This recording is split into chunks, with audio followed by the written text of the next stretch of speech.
Assalamualaikum warahmatullahi wabarakatuh. Kali ini kita masih melanjutkan latihan soal kita ya. Soal berikutnya, hitunglah besar dan arah resultan vektor berikut. Jadi ada 3 buah vektor ya. Ada vektor di bagian kuadran 1 yang besarnya 6 akar kuadrat dari 2 Newton, ada yang sejajar sumbu X negatif 20 Newton, dan ada yang berada di kuadran keempat yang besarnya 6 akar kuadrat dari 2 Newton. Di mana di kuadran pertama ini membentuk sudut terhadap sumbu Y 45 derajat, sedangkan di kuadran keempat itu membentuk sudut 45 derajat terhadap sumbu X positif ya. Kalau ini terhadap sumbu Y positif. Oke. Nah, kita misalkan dulu ini sebagai F1 ya. Jadi ini sebagai F1, ini F2, ini F3 ya. Ya, kita mulai menganalisis tentu menggunakan metode penguraian atau metode analitik, di mana masing-masing vektor ini atau ketiga vektor ini kita cari dulu komponennya pada sumbu X dan sumbu Y masing-masing ya. Setelah itu kita jumlahkan, baru kita cari resultan vektornya ya, yaitu jumlah dari masing-masing komponen tersebut ya. Oke, sebagaimana yang telah kita pelajari di materi dasarnya atau di konsep dasarnya, bahwa kalau kita gunakan sudut yang terbentuk terhadap sumbu X ya, kalau kita gunakan sudut yang terbentuk antara vektor tersebut terhadap sumbu X, maka komponen X-nya menggunakan cos, komponen Y-nya menggunakan sin. Itu berlaku di semua kuadran ya, di semua tempat. Kalau sudut yang terbentuk terhadap sumbu X, maka komponen X itu menggunakan cos, komponen Y menggunakan sin. Jadi vektor tersebut kali cos sudut yang terbentuk dan vektor tersebut kali sin sudut yang terbentuk ya. Kalau sudutnya terhadap sumbu X. Nah, maka untuk F1 ini kan kalau kita lihat sudutnya terbentuk terhadap sumbu Y ya. Yang bagian sini terhadap sumbu Y. Bisa juga kita gunakan sudut yang terbentuk terhadap sumbu Y atau di bagian sini ya untuk vektor F1 di kuadran pertama ini. Tapi nanti persamaannya akan berbeda ya. Jadi kalau komponen X-nya menggunakan sin karena di sisi depannya ya. Nah, sedangkan sumbu Y-nya menggunakan cos. Namun supaya tidak terbalik-balik ya, supaya tidak keliru, maka direkomendasikan agar kita menggunakan saja sudut yang terhadap sumbu X supaya merata sama bahwa komponen X menggunakan cos, komponen Y menggunakan sin. Jadi sekali lagi kita gunakan sudut yang terbentuk terhadap sumbu X. Maka yang kita gunakan itu sudut yang di sini. Nah, kalau di sini 45 derajat, tentu bagian sini juga 45 derajat. Iya kan? Karena ini totalnya 90 derajat ya. Oke, maka kita gunakan sudut yang ini terhadap sumbu X ini ya. Nah, maka seperti tadi bahwa komponen X menggunakan cos, komponen Y menggunakan sin. Jadi si vektornya kali cos sudut yang terbentuk dan si vektornya kali sin sudut yang terbentuk. Ya, komponen X menggunakan cos, Y menggunakan sin. Nah, karena di sini komponen X-nya berada di sini, di X positif, maka positif. Ini komponen Y-nya berada di sini, ya kan? Di sumbu Y positif, maka juga positif. Jadi kedua-duanya positif, ya. Oke. Nah, kita ganti cos 45 derajat 1/2 akar 2, yang juga 1/2 akar 2, sin dan cosnya nilainya sama ya. Nah, ini kan tangennya hasilnya 1 kan? Jadi ini cos dan sinnya untuk 45 derajat nilainya sama, 1/2 akar kuadrat dari 2 ya. Makanya hasilnya juga sama, 6 Newton ya. Jadi 6 kali 1/2 adalah 3. Akar ini akar kuadrat dari 2 kali akar kuadrat dari 2 ya, yaitu akarnya saling menghilangkan. Ya kan, tinggal 2. Jadi 3 kali 2 6 ya. Oke. Berikutnya untuk F2 20 Newton. Nah, ini F2 sejajar terhadap sumbu X ya. Sejajar terhadap sumbu X, maka komponen Y-nya itu 0. Ya, jadi kalau ada vektor sejajar sumbu X, maka komponen Y-nya 0. Sebaliknya, kalau vektor tersebut sejajar sumbu Y, maka komponen X-nya 0. Ya. Nah, maka kita langsung tulis komponen Y-nya 0, karena sejajar sumbu X.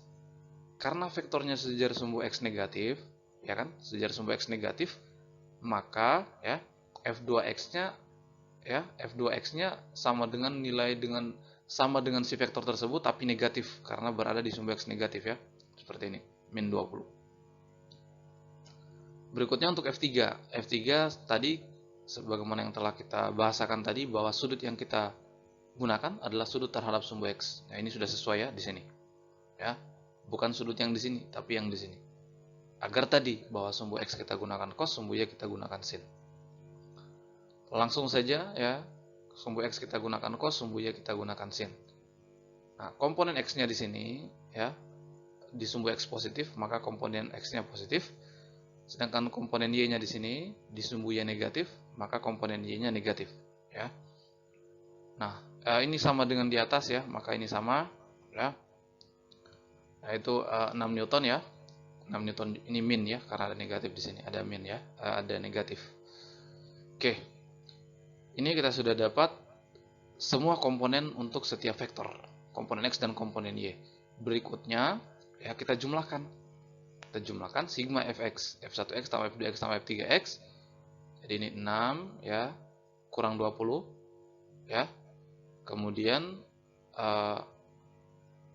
tambah 6 ya. Nah, maka ini 12 kurang 20 min 8 ya kan. Oke, itu kemudian sigma FY-nya F1, F2, F3Y ya. Jadi ini 6 ya. Kemudian tambah 0. Kemudian kurang 6. Hasilnya 0 ya. Jadi ini 0 Newton, sigma FY-nya 0. Jadi vektor resultan ini hanya memiliki komponen X, komponen Y-nya 0 ya. Atau lebih jelas, kita coba gambarkan vektor resultannya, di mana komponen dari vektor resultan itu adalah sigma fx dan sigma fy ya kan. Nah, untuk vektornya dalam vektor satuan kan seperti ini ya, sigma fxi tambah sigma fyj. Ij adalah vektor satuan, I adalah vektor satuan sekaligus mewakili arah X, J vektor satuan sekaligus mewakili arah Y ya. Kita masukkan sigma fx-nya tadi min 8 ya, sigma fy-nya 0 ya. Jadi ini bisa ditulis seperti ini, atau bisa juga ditulis R sama dengan min 8I Newton saja, tidak perlu 0J-nya ya. Tapi dengan memasukkan 0J begini, kita bisa dapat informasi bahwa vektor ini komponennya pada 2 dimensi saja ya, 2 dimensi. Oke.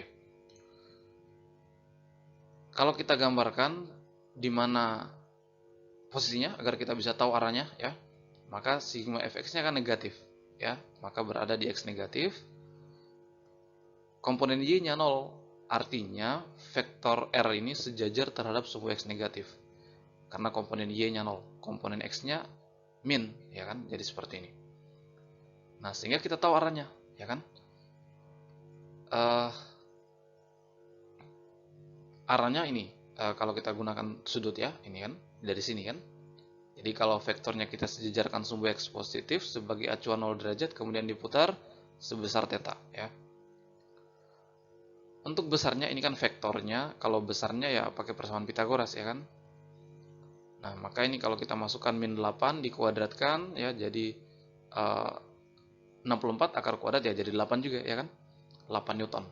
Ini kalau kita gunakan arah mata angin, ini kan besar resultannya kita sudah dapat yaitu 8 Newton. Vektor resultannya ini besarnya 8 Newton. Kalau kita cari arahnya ya, kalau kita gunakan arah mata angin, maka ini utara, timur laut, timur ya, arah mata angin secara garis besar ya.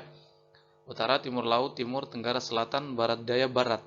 Jadi arah vektor ini, arah vektor R adalah ke arah barat ya, arah barat.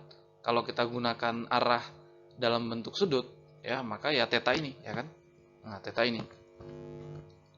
Nah, sehingga kalau theta ya kita sudah tahu jelas arahnya ini adalah 180 derajat, setengah lingkaran kan?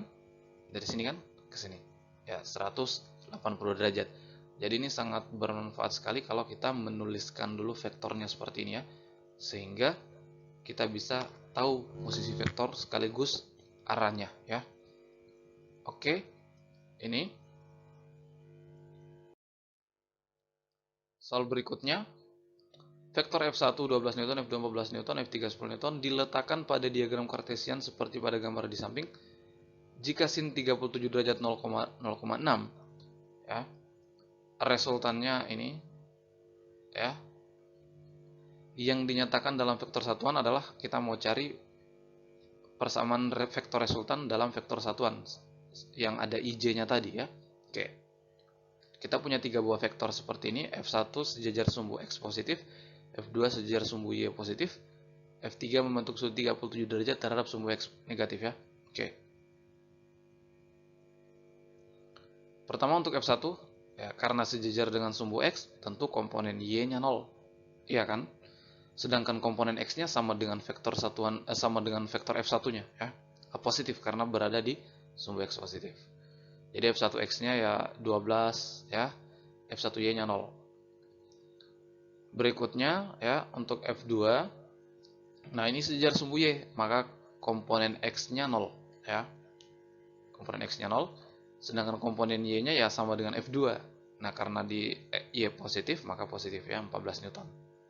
Ya, 14 Newton. Nah, untuk F3, kalau sudut yang kita pakai terhadap sumbu X, ini kan terhadap sumbu X ya, X negatif ini ya. Maka komponen X menggunakan cos, komponen Y menggunakan sin ya. Nah, sebelum itu kita tahu dulu.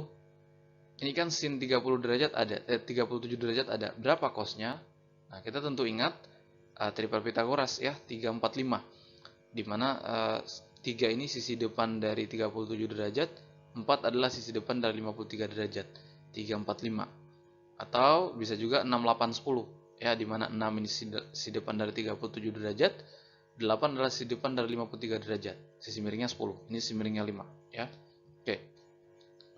Sin 37 derajat. Sin 37 derajat adalah ya 3/5, ya kan? Depan per miring atau 6/10 sama ya. 6/10 yaitu 0,6.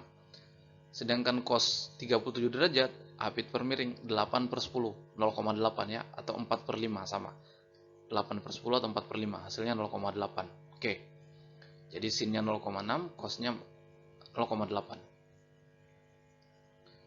Nah, sehingga ya F3X-nya tadi ya kita gunakan cos. Nah, karena tadi berada di kuadran kedua ya, di mana komponen X-nya pada sumbu X negatif ya kan. Tadi vektor F3 berada di kuadran kedua, di kuadran kedua, maka komponen X-nya berada di sumbu X negatif, maka maka di sini negatif ya. 10 ya, komponen X kita gunakan cos, 10 cos 37 derajat ya, min 10 kali cos 37 tadi 0,8 ya. Hasilnya ini adalah min 8 Newton. Nah, untuk ini kesalahan ini ya. Ini harus F3Y. Ini F3Y ya. Sekali lagi, ini harus F3Y di sini ya. Oke. Sekali lagi, ini F3X, ini F3Y. F3Y menggunakan sin. F3Y-nya di sini. Di sumbu Y positif, maka positif ya.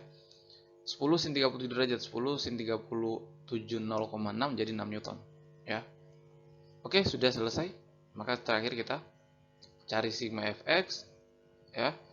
F1X 12, F2X 0, F3X min 8 ya. Jadi 12 kurang 8 4 Newton. Sigma Fy-nya 0 ya, tambah 14 ya, tambah 6. Ya kan? Ini sekali lagi F3Y ya, 6 Newton. Hasilnya 20 Newton ya. Sehingga vektor R, vektor resultan yang dinyatakan dalam vektor satuan ya tinggal kita masukkan saja 4i tambah 20j Newton. Jadi inilah vektor resultannya dalam vektor satuan 4i tambah 20j, di mana i ini adalah vektor satuan yang sekaligus mewakili arah x, j adalah vektor satuan yang sekaligus mewakili arah y, di mana i dan j itu vektor satuan i dan j besarnya satu satuan ya. Oke.